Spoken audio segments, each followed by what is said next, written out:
2023, climbing Everest became a kind of curse. The thought of getting to the top is the ultimate goal for many, and most of the time, the more dangerous the mountain, the more appealing it is.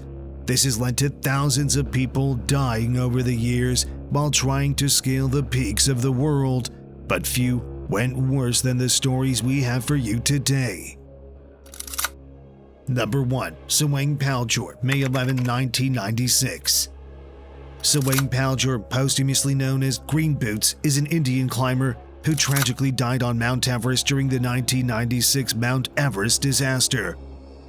This disaster occurred on May 10 to 11, 1996, when a blizzard caught 8 climbers, including Paljor, attempting to descend from the summit. Paljor, a 28-year-old officer with the Indo-Tibetan Border Police, is a part of an Indian team attempting to reach the Everest summit.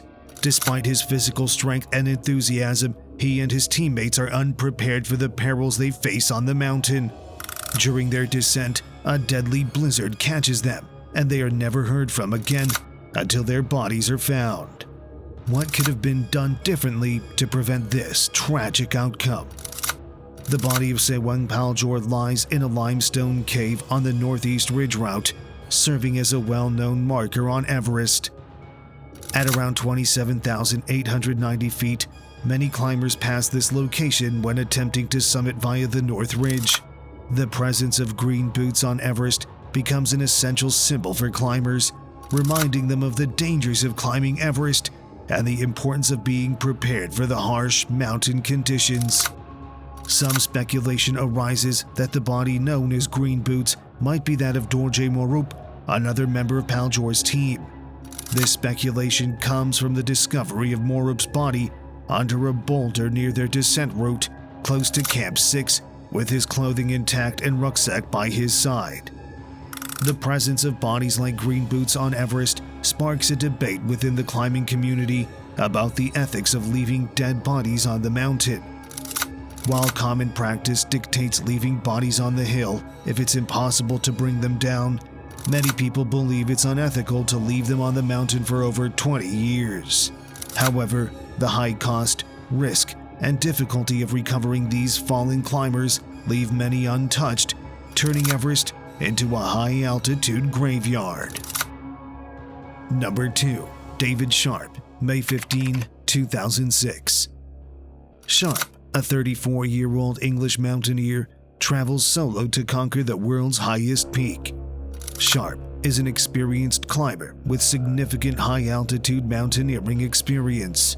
But does experience alone guarantee a safe ascent of Mount Everest, especially when undertaking such a challenging endeavor alone?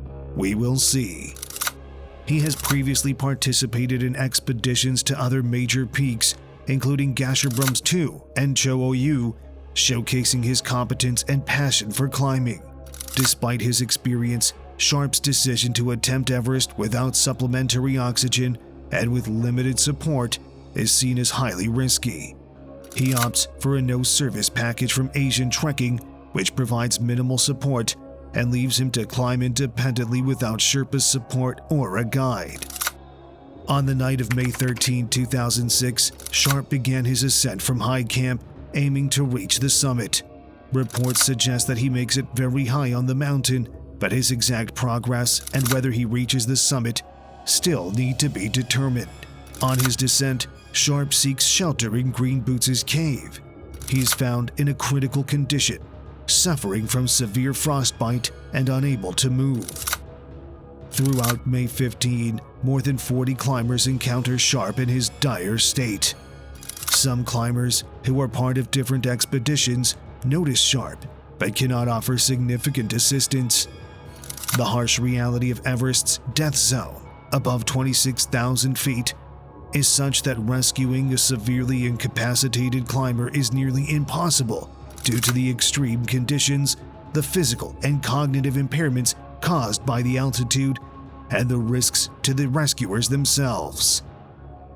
The controversy intensifies when it is revealed that many climbers pass by Sharp with varying accounts of his condition and the efforts made to help him. Criticism is directed at the climbers who pass Sharp the guiding company for offering no service packages, and the broader mountaineering ethos prioritizing summit success over collective responsibility and rescue. Sir Edmund Hillary, the first person to summit Everest, along with Tenzing Norgay in 1953, expresses his dismay and condemnation of the climber's actions, highlighting a profound shift in the ethics and values of the mountaineering community. Number 3. Sergei Arsenyev and Francis Arsenyev, 1998. In May 1998, Francis Arsenyev and her husband Sergei Arsenyev embarked on a harrowing expedition to summit Mount Everest without supplemental oxygen. Their attempt marks ambition and tragedy, culminating in events that etch their names into Everest's history. The couple begins their ascent from Everest Base Camp, reaching the North Col and advancing through the treacherous altitudes of the mountain. On May 22, after 2 previous attempts, they make their final push for the summit. Despite their slow progress due to the lack of oxygen, they reach the summit late in the day, making Frances the first American woman to do so without supplemental oxygen. However, their achievement is overshadowed by the dangerous situation that ensues.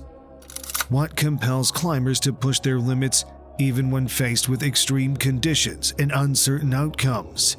They're forced to spend another night above 8,000 meters as night falls, leading to their separation. The following morning, Sergei realizes Frances has not returned to camp and sets off to find her, carrying oxygen and medicine. Frances is discovered by a Uzbek team, half conscious and suffering from severe oxygen deprivation and frostbite. Despite their efforts to assist her, including providing oxygen and attempting to carry her down, they're overwhelmed by the harsh conditions and have to leave her on the mountain. Ian Woodall, Kathy O'Dowd, and several other climbers find Frances dire the next day. Despite their attempts to help, they're ultimately forced to leave her, marking a tragic end to her life on Everest. Sergei's fate remains a mystery until his body is found the following year, apparently having fallen while attempting to rescue Frances. This discovery brings us sad closure to their ill-fated expedition. The Arseniev's tragic end, particularly Frances's, who becomes known as Sleeping Beauty due to the serene appearance of her body on the mountain, underscores the dangerous allure of Everest. Her body remained visible on the mountain for 9 years until Ian Woodall led an expedition in 2007 to give her a more dignified resting place, moving her body out of sight from the climbing path. Number 4. Scott Fisher, May 11, 1996. Scott Fisher, an American mountaineer renowned for his remarkable climbs without supplemental oxygen, meets a tragic end during the infamous 1996 Mount Everest disaster. This event marks a turning point in the history of Everest expeditions and highlights the inherent risks and challenges of high-altitude climbing.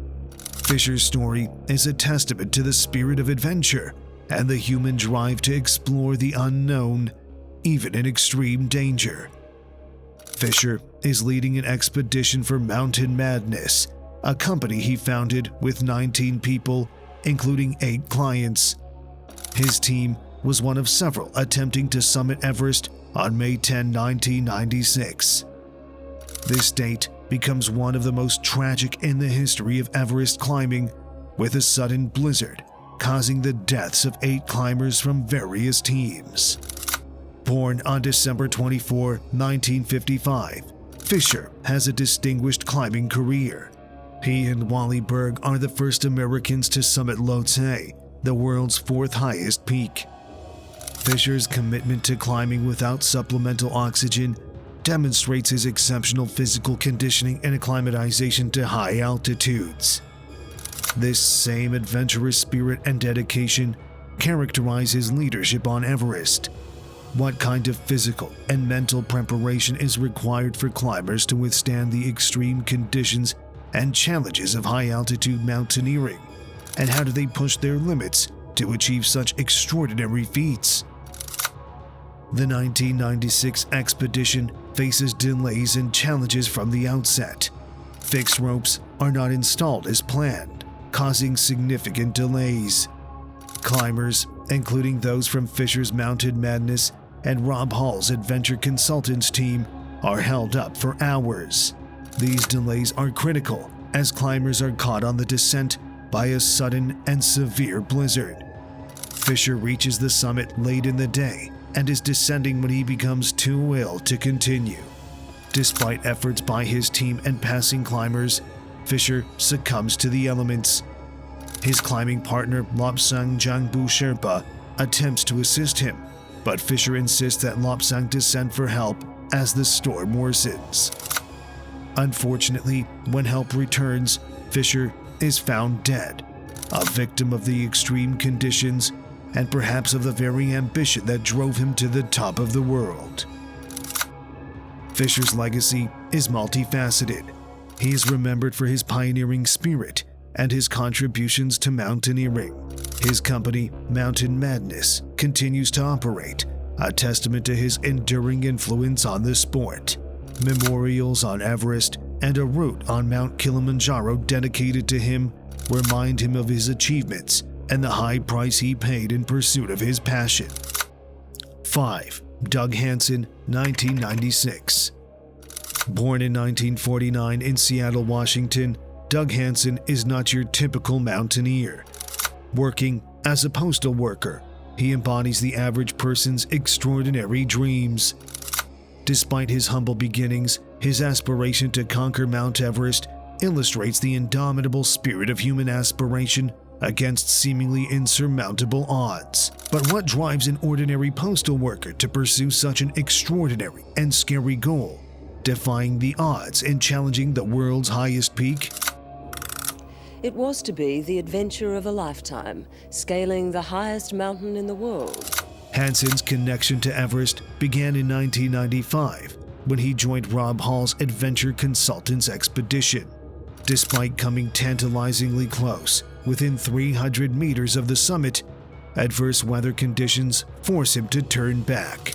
This setback, far from deterring him, only fuels his determination. Hansen's resolve to summit Everest is not just a personal ambition, it becomes a communal endeavor. Students from Sunrise Elementary School, inspired by his story, fundraise to support his climb, highlighting how his journey captivates and inspires those around him. The 1996 expedition, however, is marked by unprecedented tragedy. Hansen, alongside others in the Adventure Consultants team, find themselves in a harrowing situation that culminates in the loss of 8 lives, including Hansen's. The expedition's narrative is complex, interwoven with the ambitions and decisions of multiple parties, including the rival Mountain Madness team led by Scott Fisher.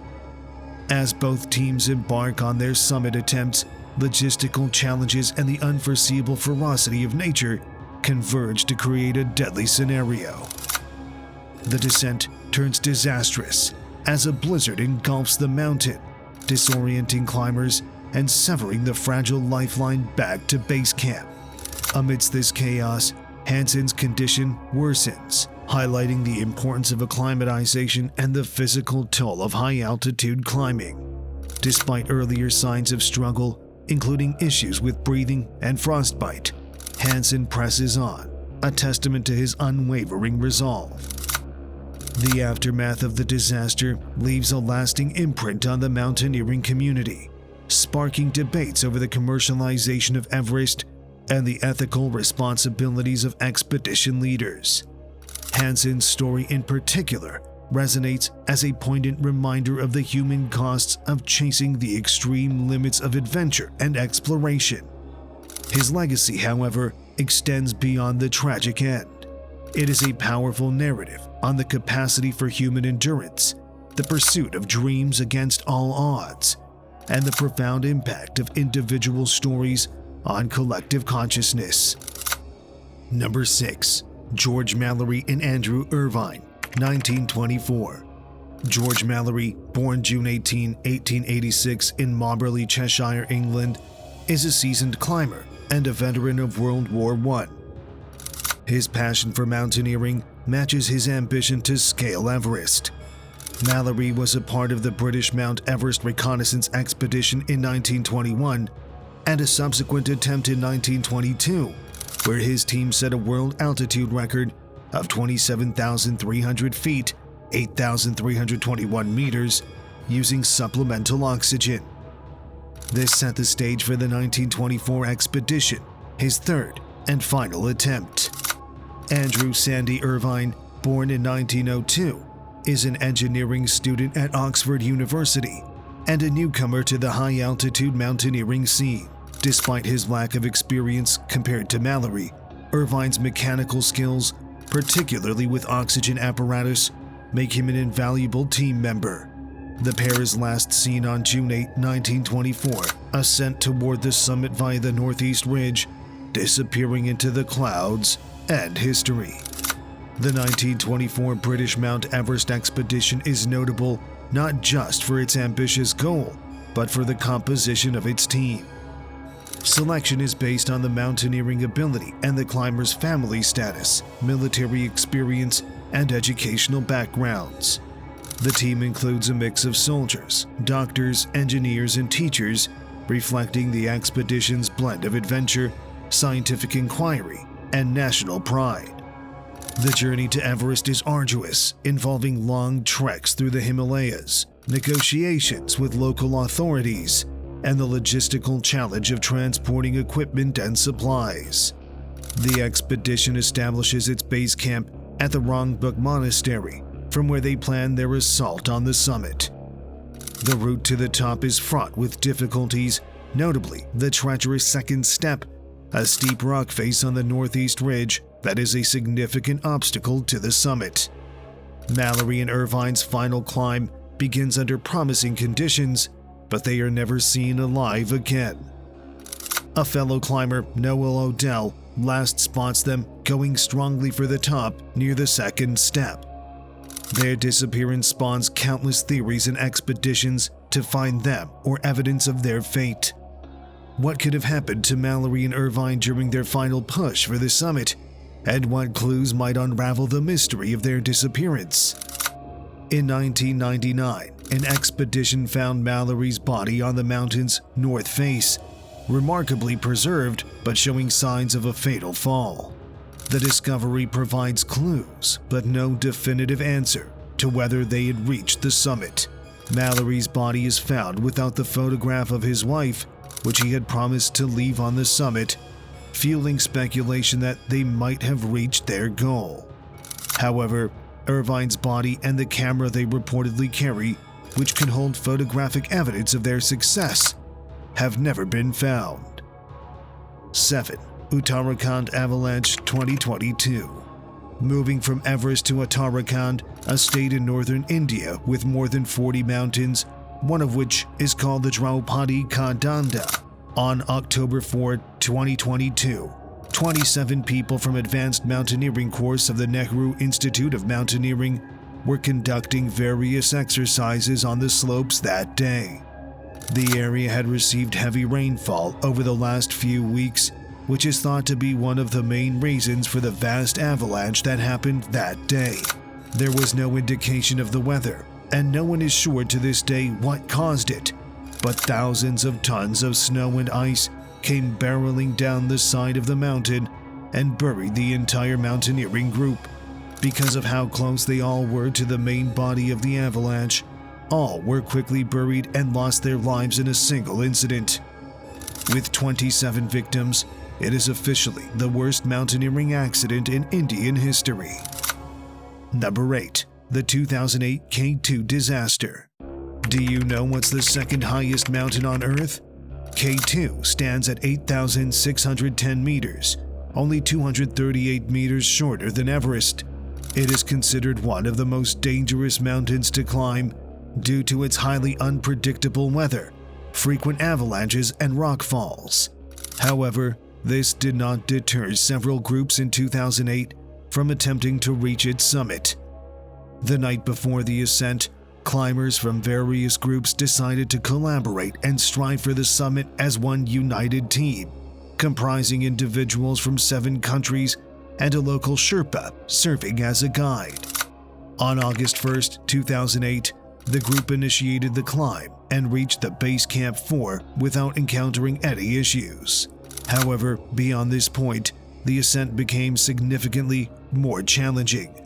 They were compelled to navigate through a bottleneck, and during this part of the climb, one of the climbers unfastened himself from the safety line to replace his oxygen tank. In a tragic turn of events, he lost his balance and fell over 100 meters. Several fellow climbers rushed to assist, but unfortunately, he had already succumbed to his injuries by the time they reached him. By this juncture, several group members had opted to turn back due to the hazardous conditions of the bottleneck, and several more were retracing their steps to recover the fallen climber's body. The remainder of the team reached the summit just before darkness fell. However, they found themselves amidst treacherous weather conditions. A block of ice broke loose and crushed another climber, prompting everyone to initiate their descent.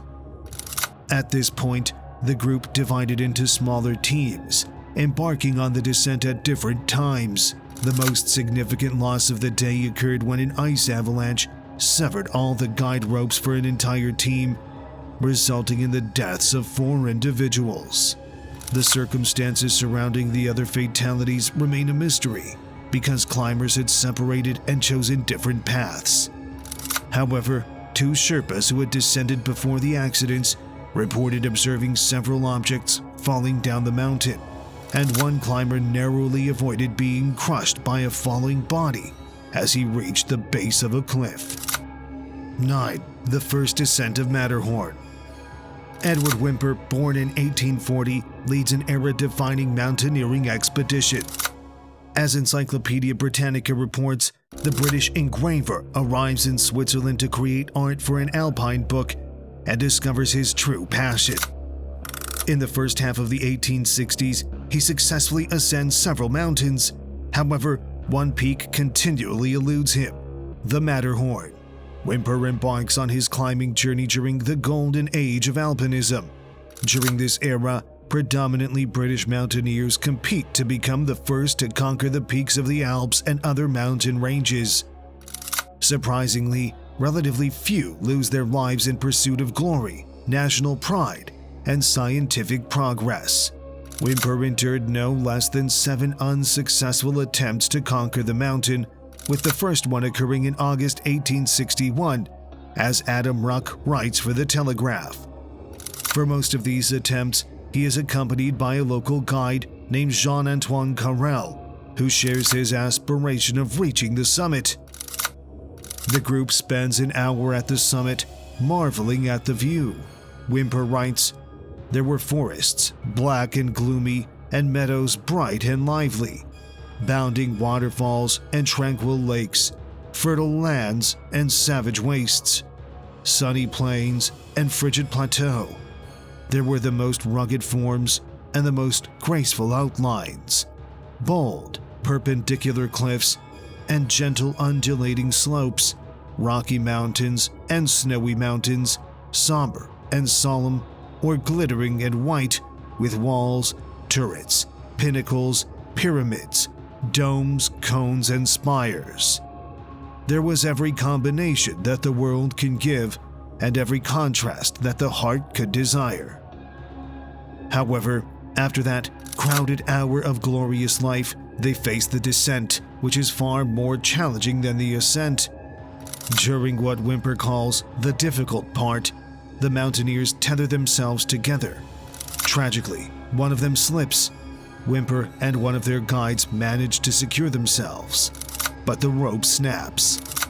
For a few seconds, we saw our unfortunate companions sliding downward on their backs and spreading out their hands, endeavoring to save themselves. Whymper writes, "The 4 individuals disappear from view, falling nearly 4,000 feet. From the moment the rope broke, it was impossible to help them," he concludes. 3 bodies are later recovered, while the 4th, that of Lord Francis Douglas, is never found. Only Whymper and a father-son guiding duo from the group survive. 10. The Hakoda Mountains Disaster. According to the Guinness Book of Records, the world's deadliest mountaineering disaster is the Lennon Peak disaster, claiming 43 lives. In contrast, the Hakoda disaster, while a military tragedy, was not the result of combat training or shooting practice. Instead, it occurred during a simple winter mountain expedition to reach a hot spring. Suppose we define mountaineering as aiming for a mountain destination with a pre-planned itinerary and route. In that case, the Hakoda disaster stands as the deadliest mountain tragedy in history, with 199 fatalities in a single climb. What led to this catastrophic event in the Hakoda Mountains? In the lead-up to the Russo-Japanese War, the Imperial Japanese Army recognized the need to secure a winter route through the Hakoda Mountains in case roads and railways were damaged by shelling from the Imperial Russian Navy along the Aomori coastline. Additionally, they deemed it necessary to train for winter conditions, anticipating potential conflict with Russia. The 8th Division's 5th Infantry Regiment of the Imperial Japanese Army, stationed in Aomori, was tasked with this mission. The western side of the mountains experiences heavy monsoons and limited sunshine, resulting in significant snowfall. The 210-man unit selected for the Hakoda Mountains expedition was drawn from the 3,000-man 5th Infantry Regiment. Unfortunately, many hail from regions with little snow and lack experience in snowy mountain climbing. Furthermore, the unit did not employ local guides. The soldiers set out from Aomori at 6:55 a.m. on January 23, 1902, carrying heavy supply sleds.